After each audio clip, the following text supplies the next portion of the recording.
Hello everyone, welcome back to another vlog. कैसे हैं आप सब? आई होप अच्छे होंगे और हम भी ठीक है। आज मेरे व्लॉग की शुरुआत हो रही है सुबह सुबह 8:15 से।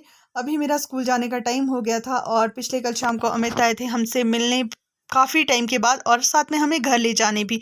तो फिर आज मैंने सोचा क्यों ना इनको अपने साथ स्कूल ले जाया जाए। पिछले 4-5 दिनों से हमारे इधर बहुत ज़्यादा बारिश हो रही है, तो रोड के ना बहुत ज़्यादा बुरे हाल हो जाते हैं और मैं थोड़ी सी डरती हूँ ऐसे मौसम में गाड़ी चलाने में। फिर मेरे भाई हमेशा मुझे छोड़ने जाते थे और आजकल सीज़न टाइम है तो वो भी काफ़ी बिज़ी रहते हैं, इसलिए मैंने बोला अमित आप ही मुझे छोड़ने चलो। और मुझे अगले 2 दिन सेकंड सैटरडे और संडे की छुट्टी भी थी, तो शाम के टाइम हमने घर जाना था, इसलिए फिर मैंने बोला इसी रास्ते से हम लोग निकल जाएँगे, तो आप मुझे अभी छोड़ दो फिर वापस आ जाना। और हम पहुँच गए थे रोड पे और चल पड़े थे स्कूल की ओर। और यहाँ पर हमारी 1.5 महीने की बातें, क्योंकि 1.5 महीने तक ना मैं अमित से नहीं मिली थी। मैं बीच में ट्रेनिंग में चली गई थी और ये आए थे अक्षी से मिलने के लिए, बट मैं उस टाइम पे नहीं थी घर में, और फिर बाकी इनको घर पे काम भी होता है तो बार-बार आना थोड़ा-सा मुश्किल रहता है। फिर हम पहुँच गए जहाँ पे मैं गाड़ी से अब उतरने वाली थी और पैदल जा रही थी। सबसे पहले मैं ना शूज़ चेंज करती हूँ, क्योंकि बहुत गंदे हो जाते हैं कीचड़ में, तो फिर स्कूल के लिए दूसरे शूज़ मैंने रखे होते हैं। और फिर मैं उतरी बाहर गाड़ी से और यहाँ पे मैं कर रही थी अमित को बाय। अभी बारिश रुक गई थी काफ़ी टाइम से, 1.5-2 घंटे से शायद नहीं हो रही थी अभी बारिश, तो फिर मौसम थोड़ा-सा साफ़ था। यहाँ पे मैं अमित को बोल रही थी कि अक्षय को ना ठीक ढंग से लेके आना, नीचे गिरा मत देना, क्योंकि रास्ता बहुत ज़्यादा कीचड़ वाला था। वैसे तो शायद घर से कोई छोड़ने आता, बट फिर भी जो भी इस उसको लेके आएगा तो बहुत ध्यान से लेके आना, क्योंकि बहुत ही ज़्यादा ख़तरनाक रास्ता था। और ये मैं आपको दिखा रही हूँ वेदर, अभी बहुत ज़्यादा अच्छा हुआ था। फिर दिन भर स्कूल में बिताने के बाद शाम के 4 बजे मैं चल पड़ी थी वापस को घर की ओर, क्योंकि आज मैं बहुत टाइम के बाद अपने ससुराल जाने वाली थी। और मौसम के हाल आप देखो, ऐसे लग रहा था इतने काले बादल हो गए थे ना, 4 तो लग ही नहीं रहे थे, ऐसे लग रहा था 7 बजने वाले होंगे। और मेरे साथ मेरे स्टाफ के 2 और मेंबर्स भी थे, जिन्होंने कि आधे रास्ते तक मेरे साथ चलना था।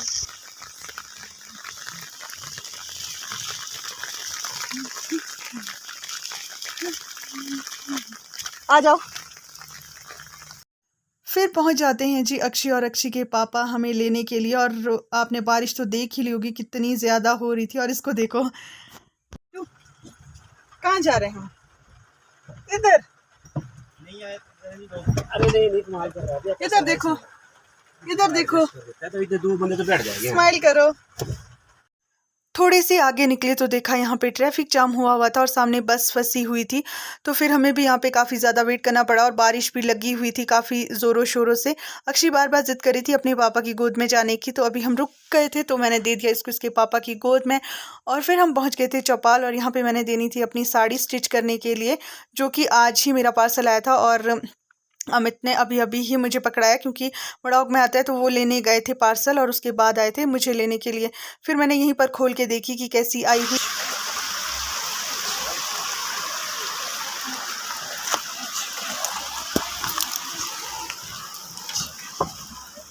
हेलो माँ। ओहो,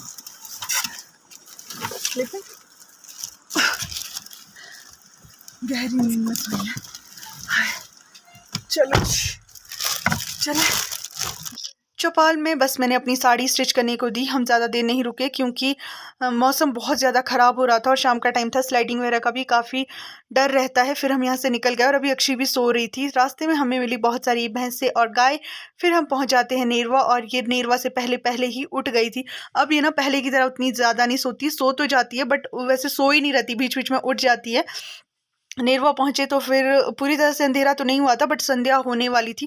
काफ़ी टाइम लग जाता है हमें ना अपने मेरे मायके से अपने घर जाने के लिए, और जब तो मौसम ख़राब हो और साथ में बच्चा हो तो फिर रुक रुक कर जाना पड़ता है। तो फिर अगले 2 दिनों के बाद आने वाला था अक्षय का बर्थडे, और हम गए सबसे पहले इसके लिए केक ऑर्डर करने। और यहाँ पर अमित पिला रहे थे इसको पानी, कि इसको प्यास लगी होगी। और फिर बिल्कुल अंधेरा हो गया था। हमें और भी बहुत सारे काम थे जो हमने फटाफट से अपने निपटाए, और थोड़े से आगे जाके हम रुक गए थे, क्योंकि हमें भी बहुत भूख लगी थी और अक्षय को भी भूख लगी हुई थी। हमने पैक करवाए थे अपने लिए मोमोज़, और इसके लिए मैंने दूध रखा हुआ था, मम्मी ने जो दिया था वो भी गर्म था, वो ठंडा करने के लिए रखा हुआ था। तो मैं देख रही थी ठंडा हुआ या नहीं। उसके बाद इसको भी हमने दूध पिलाया और खुद मोमोज़ खाए। फिर चल पड़े घर की ओर।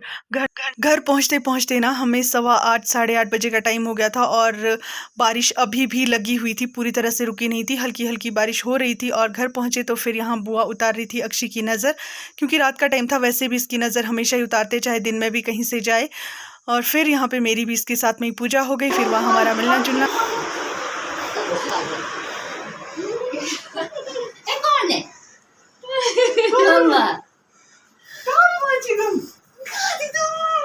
हाँ सिलेंडर लीक हो रहा है।